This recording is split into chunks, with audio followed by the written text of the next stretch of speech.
Hello there, Ian here once again, and I very much hope that this is catching you happy, healthy, and strong. Today, I'm talking about making price irrelevant. Now, okay, that's a pretty big claim. I'm not suggesting that you can raise your prices by 50, 100% today and still enjoy the same level of sales. But what we can do is to remove or reduce that price comparison element from negotiations with our existing customers and prospective customers. One of the core ideas that I'm talking about is that whatever sector your business is in, whether you're dealing with the consumer directly, you are in a B2C relationship, business to consumer, whether you're business to business, B2B, or whether you're B2G, business to government in some respect, what I'd like to make sure we understand is that all business is essentially P2P. It's people to people. A Nobel Prize was awarded some years ago for a piece of research or a body of work that essentially said human beings are irrational. That doesn't mean that we're stupid in some way, but it did highlight the fact that we are emotional beings first and logical beings a distant second. We make decisions based on our emotions first. So it pays us to recognize that the health of our business relies on the strength of our relationships. Relationships between our customers, our suppliers, and between our team members inside the company. Now, another bit of research was done quite recently that polled business leaders and asked them this question: do you believe that relationships are the most important factor determining the health and the growth of your business? And 89% said yes.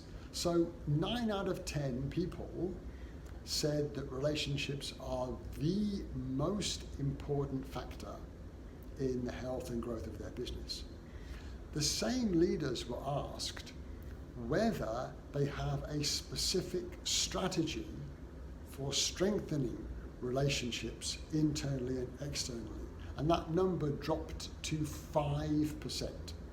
So 9 out of 10 leaders said it's the most important factor, but only around 1 in 20 had a specific strategy for strengthening relationships.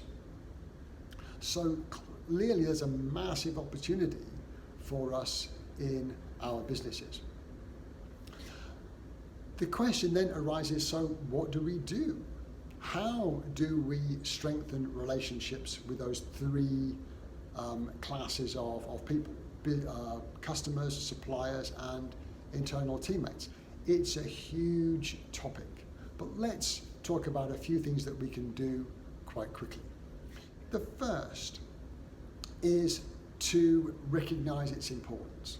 Yeah, 9 out of 10 leaders say it's important, but there's no strategy to do it. So we want to make sure that everybody understands the importance of relationships. And that means that we have to get eyes on it.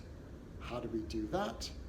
We have to have somebody accountable for relationships.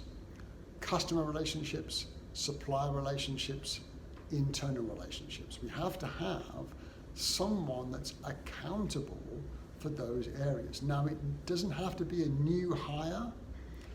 It doesn't even have to be the same person all the time internally. It can be one person for a quarter, and then it shifts to a new person for the next quarter. But somebody has to be accountable, in my view, for relationships. That's number one. Number two is, okay, so we've got eyes on it, what do we do? Lots of things are possible, but let's pick a couple. As people, we need to understand that being interested in somebody else is more important for the relationship than us being interesting. Now, Stephen Covey, I've forgotten the exact quote, but he said that most people listen to respond rather than listen to learn. We're listening with the idea of, we want to add something to what somebody has said, to tell them about our experience. When for the health of a relationship, we want to be interested enough to learn something from that person, to really listen to what that person is saying and learn something about them. And that applies to customers, suppliers, and our internal teammates and colleagues. And it relates to potential clients that are considering our product or service. So that's the first clue. Get eyes on it, make sure it's important, and then understand that it's more important to be interested than interesting. Another good way to foster relationships is to do the unexpected. Now, I'm not suggesting for a moment that you buy a free weekend away for all your customers. That is, one, extremely expensive, and it may not strengthen the relationship that much, but to continually over-deliver in some way strengthens that relationship. One of my favorite examples was a company that calibrated balances for hospitals. Sometimes you're weighing out precise amounts of a drug or a reagent somewhere, and these balances need careful calibration, and they would put a Mars bar next to each scale that they calibrated and said that your Mars bar now weighs 50.075 grams with our compliments. And they would do that for every scale. And that led to them being awarded a contract without tender. It had been tendered before, but because the relationship with these guys, you're the Mars bar guys, of course you've got the contract. Price wasn't really the major factor in the negotiations. So do the unexpected. And lastly, for today, be authentic.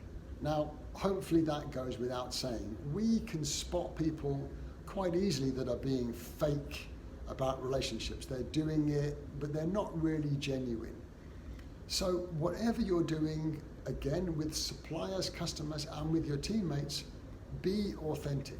Don't try and fake it for the sake of getting a sale or for the sake of trying to look impressive or trying to impress somebody. Be authentic and genuine about fostering a relationship, and that will stand you in much better standing. What many companies may be thinking is, look, our business is highly transactional and we don't really have long-standing relationships where we're continually servicing or supplying our customers. It's a highly transactional business model. So maybe relationships are harder to foster. I would say don't fall into that trap. And one of my favorite examples I heard recently was a guy called Mark Sanborn, who is an author and speaker that I enjoy. And he told a story about being in a hotel lobby. He was there for a few days and happened to have a Harley Davidson t-shirt. Harley Davidson, the famous motorbike manufacturer. He had a Harley Davidson t-shirt on, and one of the bell caps in the hotel, and these guys help you with baggage, loading, unloading, and logistics in the hotel. He happened to notice the Harley Davidson t-shirt and said, "Hey, do you ride?" And he said, "Yeah, do you ride?" And they had a 2 or 3 minute conversation about bikes and riding. And throughout